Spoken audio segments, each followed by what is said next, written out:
Hey, welcome back, friends. I'm here with my friend Jenna Partlow. She's a firewife, and we're here to talk about mom and fire life. Hi, Jenna. Hi, Chelsea. Looking forward to chatting with you. So, tell me about you and your family and your life. Well, okay, yes, I identify as a fire wife, but long before that, I was a corporate finance professional. So right now I live in Southern California and I'm married to a fire captain of a local municipal department. We have two kids, ages 8 and 5, and I work at one of those big four accounting firms. And I've been there 20 years. And I think what's a little bit unique is once I had our son, I went back to work on a 50% reduced schedule. So I have what's called a flexible work arrangement. So I'm able to kind of do all the things, but at a little bit lower capacity. So I can do what I like to call the pivot, which we do in Firewife life, right? Between all our different hats that we wear. And so quite busy between either my work, dealing with my husband's career, the kids, and keeping everything going. So that's it. That's a lot. I worked full time when my kids were young, and after a while, I was just like, I don't want to do this anymore. It was just too much to try to like deal with the schedule and deal with my schedule, and then so I kind of tried to figure out what I could do when I could create my own schedule. And so I became an entrepreneur and I'm a wedding photographer and I kind of make it fit into my life versus my life fit into it. And Yeah. so my hat is off to you. I couldn't handle it. I was like, this is not for me. Yeah. After. I mean, and full time in my world of working is way more than 40 hours, right? So me working a reduced schedule now is definitely a difference, but that flexibility, it's not like it's 20 hours and then turn off all the phones and I'm done either. Right. No. But I like what you said about having it fit into your world versus you fit into it. And I think that's the other thing that's interesting about my experience is I don't fit into the traditional world of Firewife from my husband's department. And he and I, as a unit, don't fit into that. And then we don't fit into the corporate world life of can you fly up tomorrow for a meeting in San Francisco? Can you meet the client for dinner tonight? Like, no. So it's this in between. And I almost wonder sometimes when we do both and we do it differently, if that's easier or that's harder. Like, is it easier to be all in on your career or is it easier to be all in at the home and the work at the home and the kids and all the other things without having to pivot between? I ask myself that often. Yeah, and I love how you said pivot, but also I always wondered the same thing. Like if I just stay home with the kids, don't have a career, just be the traditional wife, would my life be easier? Right? If we were near the firehouse that my husband worked at, would I have more connections with fire families? Like, I don't know. Yeah. I think that it's very much like we're not going to change the fire service to fit our life. So we've got to figure out how to make our fire life fit inside of it. And I was just having this conversation the other day. Actually, it's kind of funny that you said what you said because I asked a career firefighter, I'm like, what do you think would need to change in the fire service in order for families to have an easier time? And he asked me the question, when you had kids, you knew what you were kind of signing up for having children. These were the things that you wanted the most in life, right? It's the thing you dreamed about. Do you now get to complain about it? You knew that you had this fire life. Now you've had kids. You get to complain about it. And does everything else have to change because you have kids at home? I was like, what did you just say? Like, Yeah. what? For a second, I was like, that's really offensive. But at the same time, I was like, wait, he's right. No matter what schedule they give us, they're still out of home 24 hours a day. Mhm. So if they're on 24 off 48, they're still gone for 24 hours. So I still am left at home to try to figure out how to deal with that, right? I'm still going to Well, have to get daycare. I'm still going to have to manage dinner and dishes and housekeeping and all of the things that go along with running a household. And so no matter what we do in the fire service, it's never going to fit family life, really, at yeah. least in some regard. So when he said that, I was like, oh, wow, that makes a whole lot of sense. So, I mean, I guess, yeah, same thing can apply. Like you have your corporate job, you decide to have kids. Some people think that that means your bosses should be way more flexible and understanding with you when you come back to work. And I see that a little bit. Like, yeah, I think there's a little bit of intent to do it, but it's not going to change the institution of working. So, Yes. what do you do with that? I guess the part about his comment and those questions to you, it's like, is it complaining or is it that you didn't know what it would mean and now you need help to make sense of it and to adjust your expectations? Like, That's the part for me. It was like I have to adjust my expectations of myself, my spouse, and the work. My mhm, expectation should not be that his work is going to change because I have kids. yeah, My expectation is I need to change what I'm doing in order to be flexible with his career or my career or whatever. And so I don't know. It was that aha moment for me. Like I can sit here and be resentful of the fact that my husband has to go to work and I have to go to work and we're all doing these things. Or I can rise above it and figure out how to manage it with a good attitude. yeah. And in the beginning, when we first had our son, I was shocked that they all were so shocked that he took paternity leave of 6 weeks and that they were just like, really, bro? And I'm like, how could their worlds not be stopping just like mine because we had this kid? Like the audacity that we had for him to use one of the benefits that are available. And by the way, it could have been longer than 6 weeks, Mhm. but don't push it. And then that we did it. And then now, many years later, more and more having kids and doing that leave. So it's not as shocking. But at the time, I was just like, well, how could they not support him? How is it's not what we're doing? So I feel like this age of Firewife life that we're at, we're sitting on both sides of the fence. Mhm. Those that came before us that were just like, why are we even having this podcast and talking about it? Put up and shut up. And then potentially what we're molding into, which is let's form community and figure out how to do this together and be honest about how difficult it is. Like when I hear you talk and then my experience, it's like we're that in between. We're in the shift of the evolution of how we deal with this and bringing lights to topics where there wasn't any.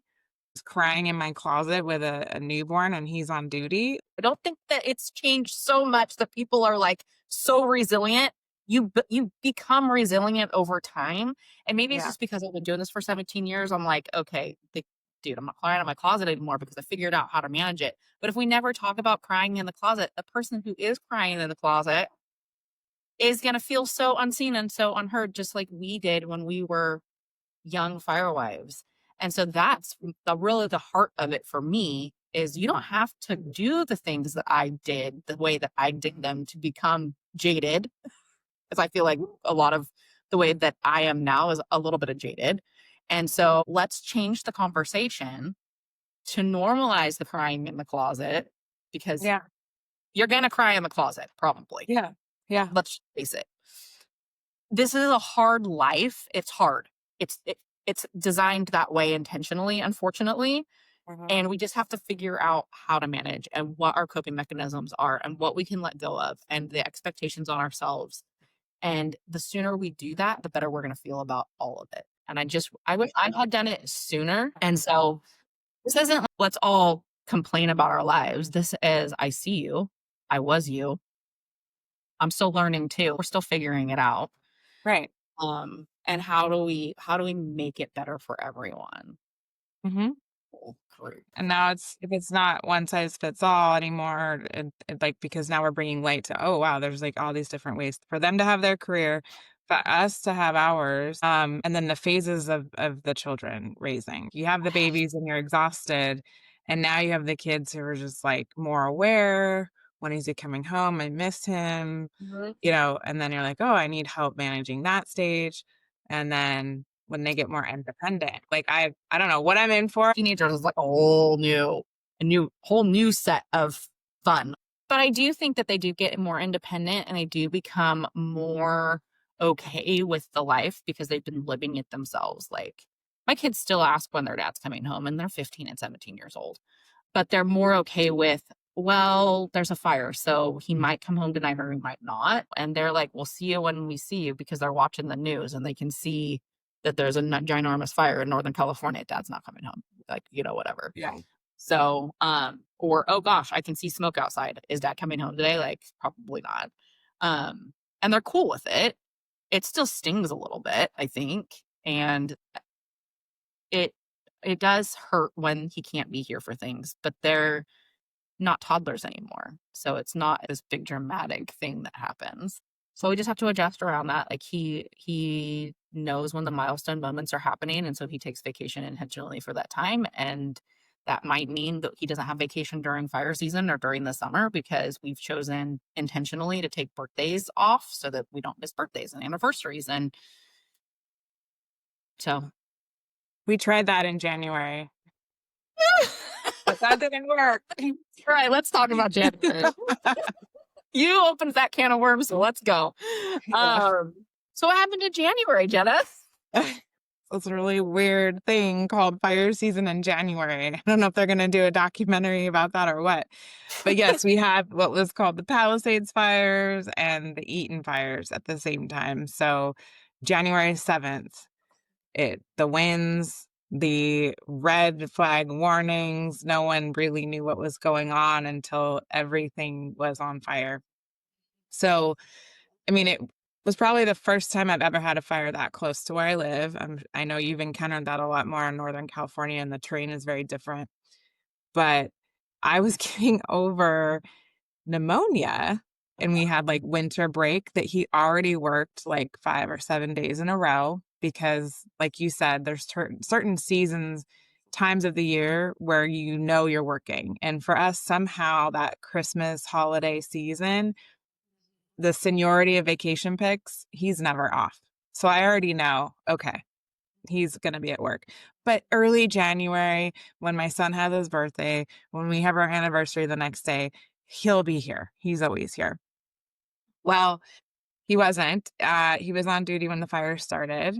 So he was assigned to the Palisades fire, and they were actually the second engine assigned within 12 hours on of the other engine going out, which has never happened, right? This is a small department of like 40-ish, only 2 stations. So another engine went out on the 7th. They went out, maybe I was like on the 8th in the evening. And he came home to us about 16 days later, if I recall. And the fire started, he was not on duty yet. Okay.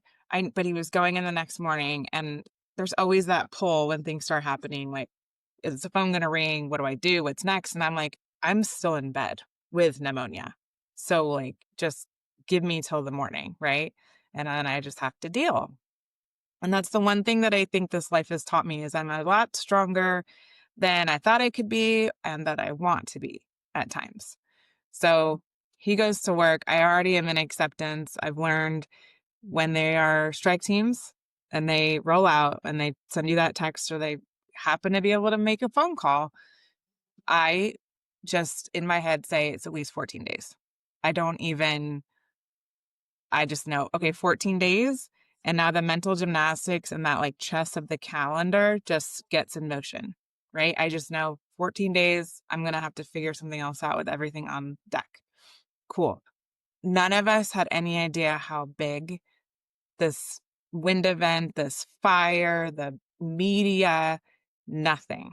But once you could see the smoke from my house, and I'm like 20 minutes south of the Palisades, and there's ash in the air. It was like the lightning bolts and the bells are going off, and everyone's calling me, texting me. And he's just rolling to that fire. So it was a challenge, not just in the time of year. My son being so upset about his birthday and him not being here. I wasn't too focused on our anniversary. But taking my son out on his birthday and he could see the fire from where we were having dinner, that was a new one for me. Um, and my husband, fared well in the whole situation. Like he rolls with it. He doesn't complain. But this was his first strike team with a celiac diagnosis. So there is no gluten-free food in all the typical strike team bags. So I wasn't so worried about his safety as I was just like, how was he going to get through and was he going to have nourishment? But for the first 36 hours, they were on the active fire part in Malibu. There's a lot of photos and video of that area. There's one house standing that was fully cement and block. That was the house they saved, but the rest of that, like, 1-mile stretch pretty much burned, and that's where they were the first night. It was also, I would say, the first time I was told to be, like, the PR person of all things fire, both in my firm, like, on a national level, people that know what he does, my neighborhood, because they're like, "Hey, when he gets home tonight," and I'm like, "No." And they're like, "Oh, well, how many hours before he will be?" And I was like, "I don't know." And they're like, "Wait, he doesn't come home while he's on those fires?" And I was like, "No." Same people that think that, you know, he responds to calls from home. Like, I'm just shocked that that's even the conversation we're having. In California, especially, like, it seems to me like there's enough media around firefighting in California that people should know this stuff. Like, it's wild. I don't even know. No, and so, I quickly saw that the pull of my energy wasn't going to be managing the normal things of my kids and my job. It was going to be my phone and the constant texts. Is he on this fire? Is he okay? When did he get called out? When is he coming home? And I just had to stop answering and just start doing little posts on Instagram. Just, here's the update today. This is what he's doing today. I couldn't handle it. I couldn't keep up. I couldn't handle all the questions. Those that have known us for a while already kind of know the answers. I love the check-ins and I love the support, but what I did respond to was, "Can I drop off breakfast? Can I drop off dinner? Do the kids need a play date?" Yes, yes, and yes. And I accepted all the help because I physically was still really unwell. Like, I was Uh, physically not okay. You're still But it dealing with pneumonia, right? Yeah, You're still in the middle of, like, recovering from that, so you're exhausted already. Now your husband's gone. yeah, Not only are you dealing with kids, but you're dealing with the emotional math of everybody talking to you about everything that's going yes. on, right?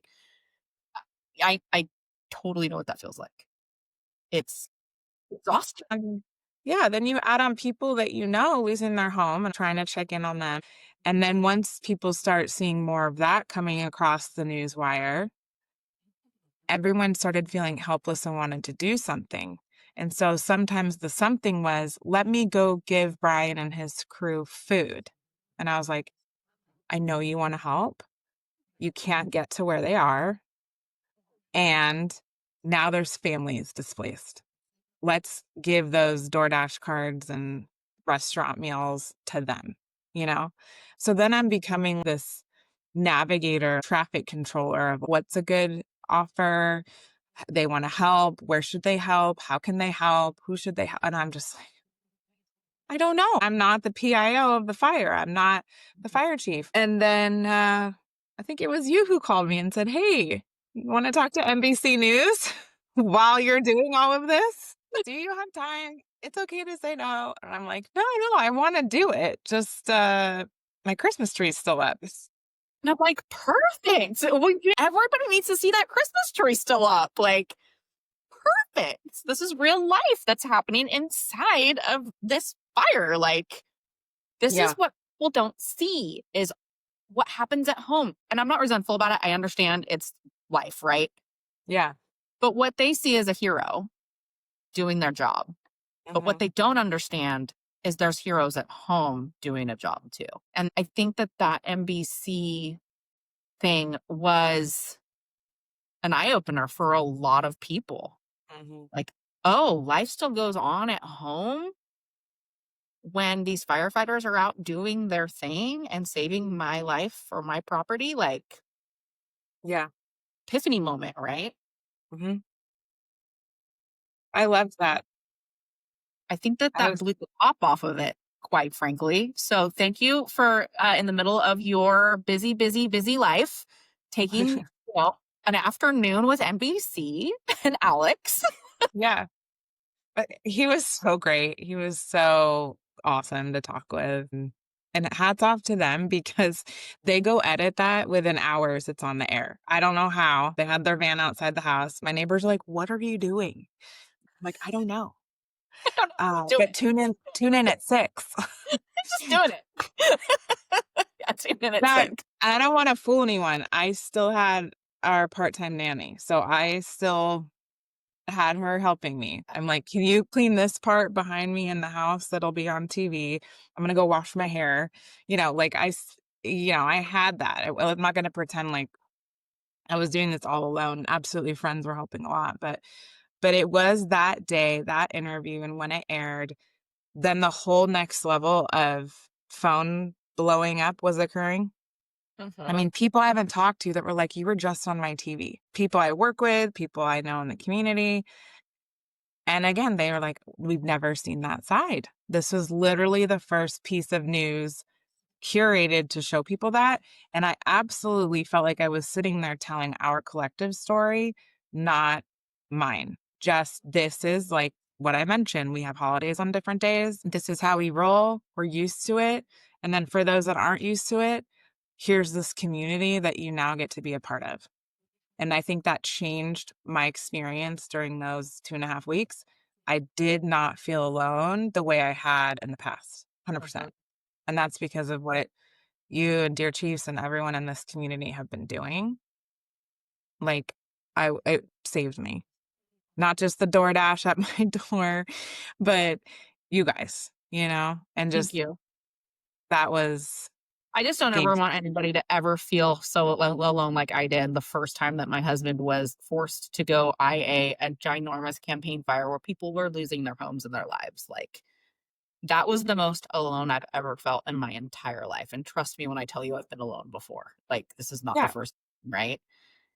But it's just a different kind of alone, when your spouse is out risking their life and you don't know anything about what's going on.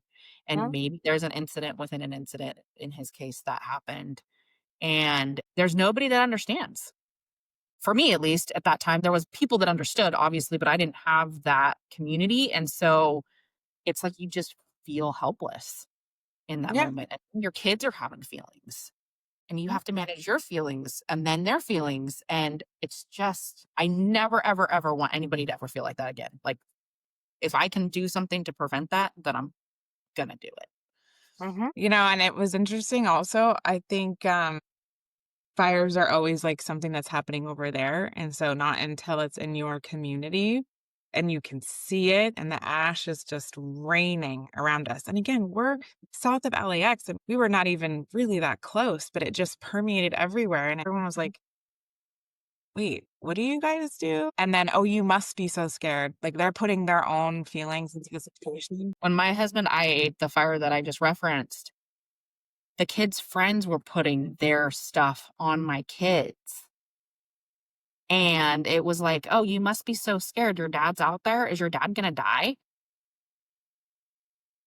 Thanks. Yeah, and they're Like, young, they don't know. yeah, they don't know. They're not being vindictive. But then now we're managing emotions that we didn't even know we were having yet Yep. as little kids. But imagine that on an adult scale, like what you just said. Now they're putting that on me. I wasn't scared until you told me I should be. To your credit, that fire happened 2-hour drive from here, and there was Yeah, still ash raining down in my town on the coast. yeah. Oh my gosh. And then my son was like, "Should we even go out for dinner? Like, can we with my birthday?" And I'm like, "Yes, because life is still happening."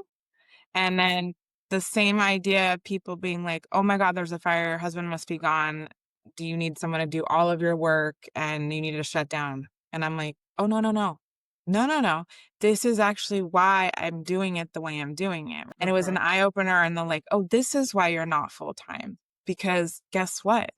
I might have asked for some help coming off pneumonia and having not worked for almost 2 weeks at that point, but I was still on conference calls. I was still doing my thing in between NBC News and pickups and DoorDash at my door because I was not cooking, let's be honest.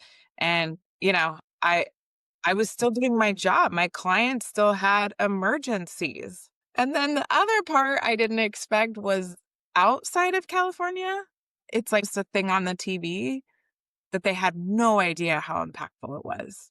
So when I said, "Oh, the fire is displacing a lot of our team in LA. Things are a little chaotic. Is this a priority meeting? Could we reschedule?" And they're like, "Well, this is really important. Are you sure you can't meet?" And I wasn't even telling them what my husband did. I was talking about a lot of people I work with that had evacuated. Some lost their homes. Outside of California, it was just like, looks like it sucks, but this is still important and you still have to meet my needs. And then I was like, oh, wow, I hadn't encountered that before. So it was eye opening in a lot of ways and it made me stronger in a lot of ways. And we'll see, what are we at? Almost September? Knock on wood. I don't need to do that again anytime soon. Gosh, I hope you don't So have to, but, we live in California, so good lord. Who knows? Like, I know everyone's like, "Oh, hasn't Brian been, like, gone all summer on the fires?" And I'm like, "I'm sorry, we were just at January, if you ask me." So, let's just not forget. Yeah. What are we expecting for the rest of fire season? I'm like, "Isn't that all year now? Like, why bother predicting it?" I mean, it's inevitable. They're gonna end up on a 14-day roll. I mean, at some point, we just have to know that that's gonna happen. And then for us Cal Fire wives, we just know that it's just gonna be all the time, constantly, forever, until it's not. Unless Cameron has a vacation, I'm like, "See ya.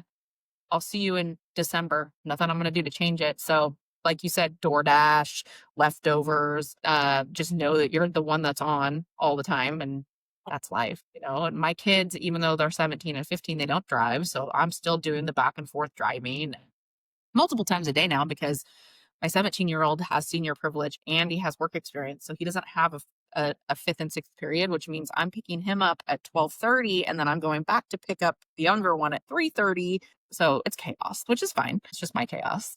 But for me, it's like you lower the bar and then you lower it again because fire season is here.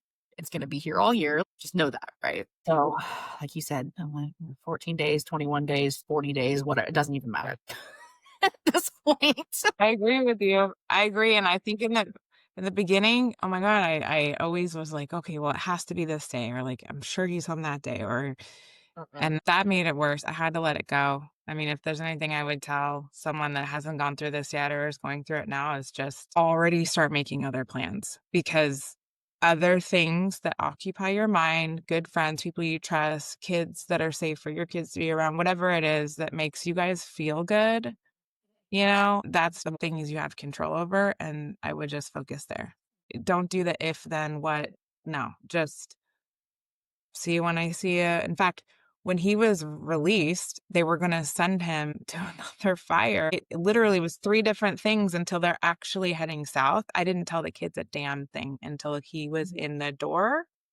And these are the things you learn the hard way when this is your Mhm, life. If nobody's mhm. telling you, don't tell your kids anything until their feet hit the doorway for us. I'm not even telling them when you're out of your uniform and in your truck on the way home No. because you could get called on your cell phone and say, broken arrow, get back to work because that has happened to us. They could Yeah. call you in the middle of the night and say, come back to work. For us, like nothing is for sure. Mhm. And Yeah, so why even pretend that it is? Our marriage started to get better when I started to accept that nothing is for certain yeah. unless there's vacation time. Agree with that, and then I'd say when every time there was a force hire unexpected and he called and said he's not coming home, once I stopped yelling at him about that, Yeah. things got better. Yeah. Once I started just being like, okay, and then hanging up the phone and screaming, Yeah. that's when it Yeah, changed. 'cause I was pissed and I had to be pissed at someone, so it had to be him, right? And he's just like, Mhm. "I have no control." I'm like, "But you have to hear me be pissed." And then I was like, "This actually isn't helping." Yeah. And so we don't have to be pissed at them. We can be pissed at the situation, but it's not their fault that they're getting forced on. It's Right. not their fault that the fire started. They're just as upset as we are that they don't get to come home. At least in my house, that's the way it is. Mhm. They wanna be here for the birthday, they wanna be here for the holiday, they wanna experience all the milestone moments that their kids have, walking, talking, first words, first steps, all of that stuff, and they're missing it. They're missing it because they have to work. And what Yeah. a luxury and privilege it is that we don't have to miss it. That's how I now look at it. I didn't look at it back then at all that way. That's a good point. But it's a privilege that I get to be home with my kids and doing all the things that I'm doing because my husband obviously has a choice where he works, but Yeah. at the same time, this is the career he's chosen. Yeah. And what a privilege it is for me to always get to be part of those milestone moments and have a choice. So, That's true. I didn't look at it like that. 'Cause I sure as hell get the guilt trips from my kids if I go somewhere. right? Okay, let's talk about that for a second. Okay, so where is mom going? Wait, you're not going to be here tonight to make dinner? What do you mean? Yeah. Right, because 'cause we've now stapled ourselves to this house, and it's devastating them if I'm going to dinner, and God forbid I don't tuck them in, let alone if I have a work trip. And so whenever that conversation starts, I'm like, "You know how dad goes and does this? Well, sometimes in my career, I go and do that." Just like dad also food shops. In fact, he's the primary food shopper. So, if he's stuck at work, I'm putting in some other tools here, a lot of DoorDash. He does laundry and I do laundry, and he has a job and I have a job. That's really important to me that they see that too. Yeah. And, and God forbid I fly out to San Francisco for a presentation. It's like, what? Why? You can't. Like devastating, devastating. I'm like, no, your dad can handle it. You know, because we talk, but I was just gone for an entire week. And the kids, I think they were here for 2 nights by themselves because they're old enough to stay home by themselves now. And then their dad came home and they're like, wait, you're going to be gone for an entire week? What do you mean you're going to Palm Springs without us? Who's going to take care of us? What do you mean? Like, this is crazy. I'm like, yeah, for the first time in your guys' life, I'm going to take care of me. I'm going to go get a Yeah. break. Because after January and like all of that, I needed a minute. I need to go and not have to deal with children and husbands and schedules and all of this stuff. And, between us, we worked out the schedule and we did it. But we need to do that. It's true. I found some people assumed, and I did this in the beginning, that once he came home, I needed to clear the schedule and be available to him and us as a family with him immediately and for however long until he went back to work. Now, what happened was I wasn't taking care of me, and what I really needed once he got home was a walk by myself and a trip to Target with a latte. But I felt like I couldn't do that because he's been gone. And so eventually the conversation and our communication had to evolve to like, you haven't been home, you want to be home. I've been home and I actually don't want to be home for a hot minute to balance this out. And it was Yes. totally fine. And so what comes of that is he's more of the homebody. I'm a little bit more social. And we know there's this time period where we're both gonna do that. It works really, really well. But I think a lot of people around us are like, where's the date nights? Where's the couples trips? Where's all that stuff you're supposed to do? And I'm like, no, we're taking care of ourselves individually, which is taking care of our relationship. And it works.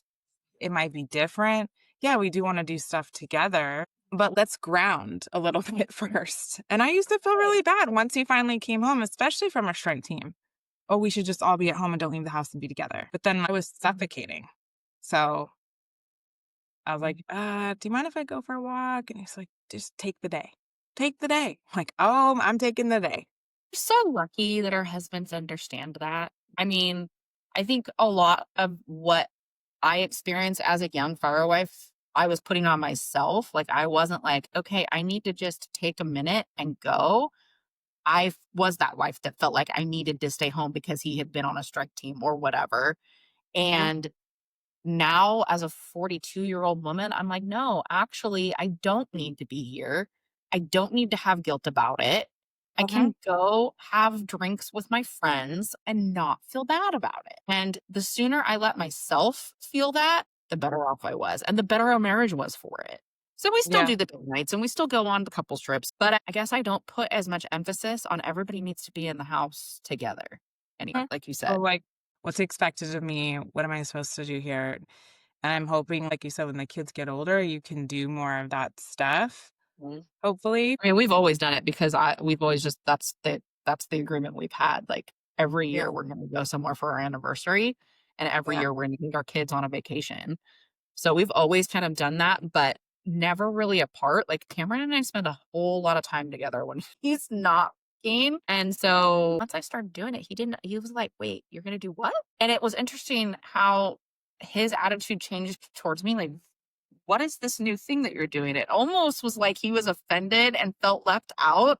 But then over time, he realized, wait, no, she needs this. And it's okay for this to happen. It's not a reflection on me. She needs it. I think you already said it. But if you had one or two pieces of advice for a new fire wife, what would it be? Or fire spouse, actually. Don't lose sight of what you need as a person, irrespective of being a mom or the spouse. Just be real about what you need to feel the best that you can when you're dealing with a lot. That's number one. And I think that applies to all phases of this. The other is don't suffer in silence.